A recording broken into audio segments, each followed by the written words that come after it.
In 1908, a factory owner in Michigan named Henry Ford did something that shocked his competitors.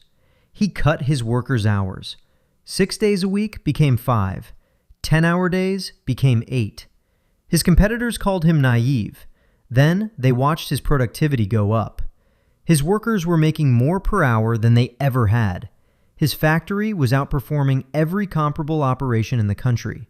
Ford had discovered something that every neuroscientist in the century that followed would eventually confirm.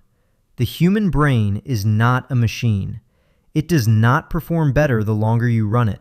It performs better the more intelligently you rest it. Most people know they need rest. What most people do not know is why. And the answer is considerably stranger and more important than tired muscles and sleepy eyes. There is a network in your brain that only activates when you stop working. Neuroscientists call it the default mode network. They discovered it by accident in the late 1990s when they were studying brain activity during tasks and noticed something unexpected happening in the spaces between. The brain was not going quiet when the task ended.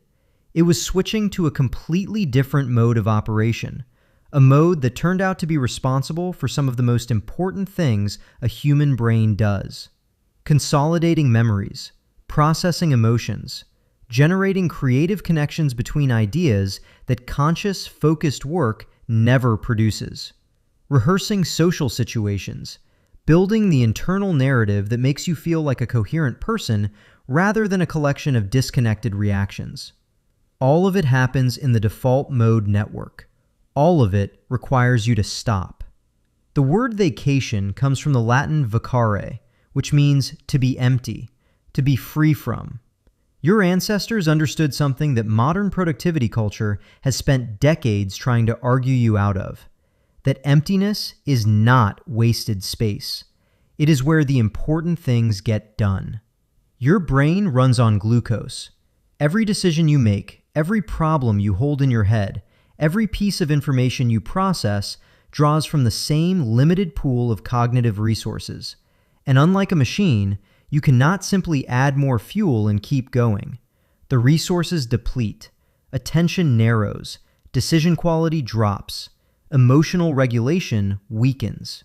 The things that make you good at your job, creativity, judgment, patience, the ability to see problems from multiple angles, those are exactly the capacities that deteriorate first when cognitive resources run low.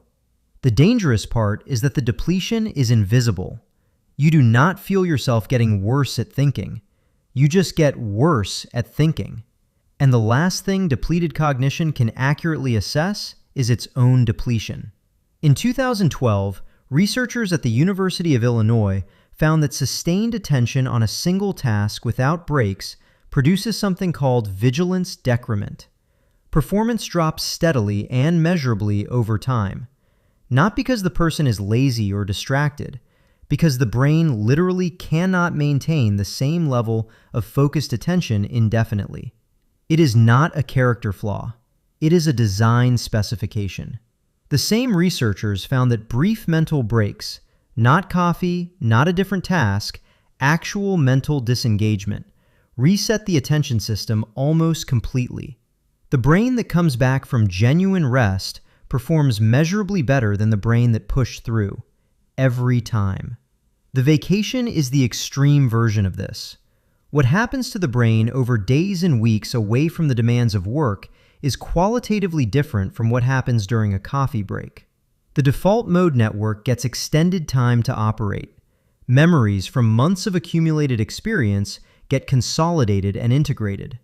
Problems that felt unsolvable at the desk have a habit of resolving themselves in the shower on the third day of a trip. There is a reason for that. Your unconscious processing systems, the ones that run below the threshold of conscious effort, need uninterrupted time to work through complex problems. Focused work interrupts them constantly. Distance gives them room. The research on this is consistent across decades and countries. People who take regular vacations are more creative at work than people who do not. They make better decisions. They have lower rates of cardiovascular disease. They live longer on average.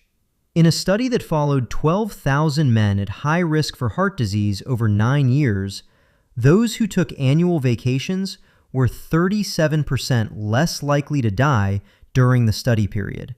Not less likely to have heart problems, less likely to die from anything. Rest does not just make you better at work, it keeps you alive. I find this genuinely hard to sit with sometimes, because I grew up in a culture that treated busyness as a virtue and rest as something you earned, something that came after the work was finished. The work is never finished. That is the trap. If rest is the reward for completing everything, and everything can never be completed, then rest becomes something you are perpetually about to deserve but never quite reach. And meanwhile, the cognitive and physical costs accumulate quietly. The guilt around taking time off is not accidental. It was manufactured. The concept of the vacation as something you have to justify did not exist in any meaningful form before the Industrial Revolution. Before industrialization, rest was built into the structure of life. Agricultural rhythms demanded it. Seasons demanded it. Religious observance demanded it. The separation between work time and non-work time was not a luxury. It was the architecture of human life for most of human history. The Industrial Revolution collapsed that architecture, and then productivity culture spent the following century convincing the people inside the collapsed building that they preferred it this way. There is a concept in Japanese work culture called Presenteeism, showing up to work even when you are sick, exhausted, or burnt out. Being present as a performance of dedication regardless of whether anything useful is happening. Japan has one of the highest rates of presenteeism in the world. It also has one of the lowest rates of actual productivity per hour worked among developed nations. The two facts are related. Presence and productivity are not the same thing. They never were. The brain that shows up exhausted is not working. It is performing working. And performing working is considerably more expensive than resting would have been. When people return from genuine vacations, the kind where they truly disconnected, something measurable happens in the brain. Activity in the prefrontal cortex increases. The prefrontal cortex is responsible for complex reasoning, impulse control, planning, empathy, and ethical judgment. These are not soft skills. They are the capacities that separate good work from great work. Good decisions from catastrophic ones. The vacation did not just feel nice. It rebuilt the hardware the good work runs on. So the answer to why humans need vacations is not because we are weak. It is not because work is bad. It is because the human brain was never designed for continuous, focused output. It was designed for alternating cycles of intense effort and genuine recovery.